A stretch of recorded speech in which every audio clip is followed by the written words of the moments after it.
guys! Welcome back to my channel! In today's video guys ay gagawa tayo ng kasabasuma na ang gagamitin ko guys ay foil kasi wala akong dahon ng saging.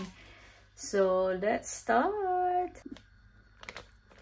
So yung kasaba ko guys, ito grated na siya. Mayroon kasing pag hindi pa grated yung binili ko, mahirap magkayod and then napaka tagal. So ito ay almost half kilo. Magkakasaba sana ako kasi ito na lang gagawin ko. Mas konti ang ingredients. So yun, nakikrave ako dito nung nakaraan pa. Kahit medyo masakit yung tiyan ko ngayon, gagawa ako nito. Kasi madali lang naman siyang gawin.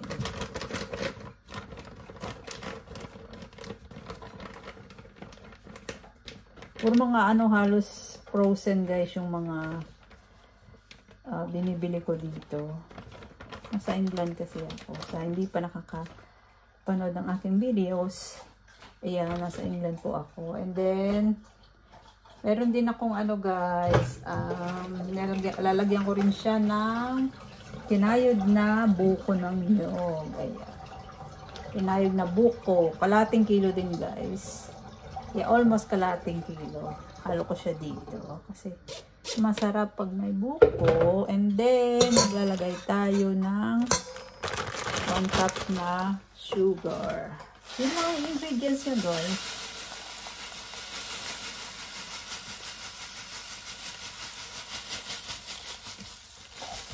Yan, light brown yung ginamit kong sugar. Yan. Mix natin. Lagyan natin siya dito. And then, mix lang natin. Ito na guys. Ayan. Ay, lagyan ko pala siya ng melted butter. Wow! So yan guys, ilalagay natin yung ating 2 tablespoon ng butter.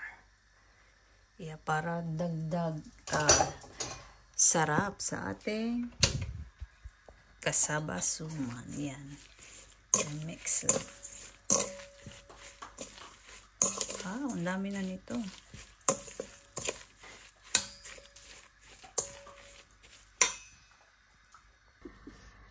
Yan, magbalik na tayo.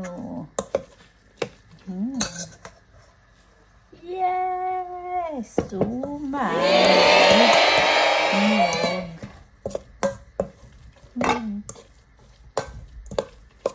With buko. Niyog tuloy, buko. It's time to balot na guys. Ayan, magbabalot tayo. Ito na ang ating sobrang easy gawin na suman kamoting kahoy. At na pala ako ng tubig guys para sa steamer. And then ito yung ating foil. Ayan. Ang hirap ng walang phone stand. Ko, ewan na nasaan na naman yung aking phone stand. Yan. Oh my. Woo!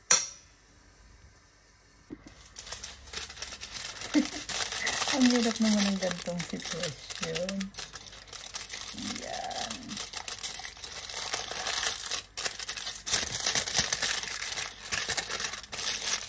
And then fold sa kabilang sa both sides. Ayan. Oh, touch down 1.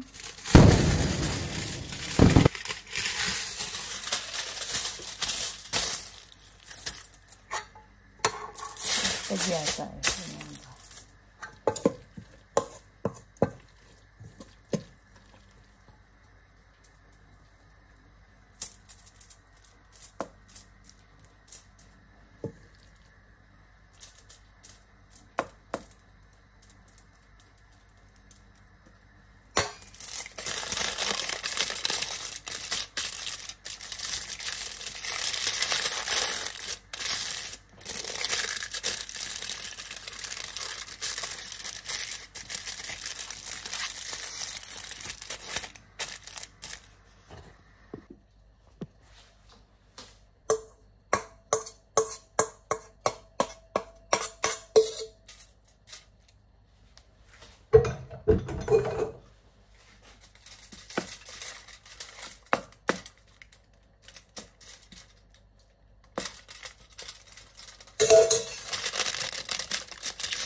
So, ito yung ating nagawa. 1, 2, 3, 4, 5, 6, 7.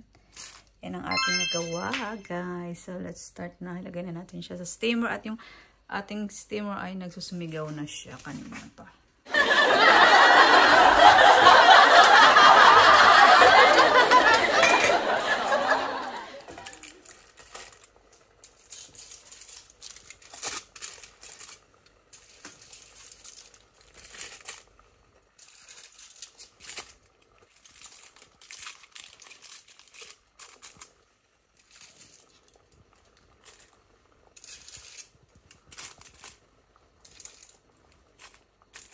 Okay. Lutuin natin ng 45 minutes in medium heat. After 45 minutes, ito na yung ating kasabasuman na nasa foil. Ayan, palamigin muna natin siya, guys, kasi masarap. Masarap mainit, pero pag sobrang init naman, di pa natin makakain. So, yan, palamigin muna natin. So, yan guys, ang ating suman kasaba. Nakain ko na yung isa, guys. Hindi ko na natiis. Ang sarap. Ang sarap niya, guys. Iba lang yung nasa dahon ng saging kasi yung sa aroma ng saging.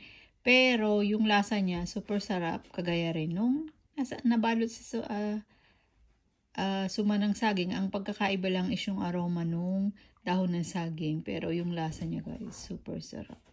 Kain tayo!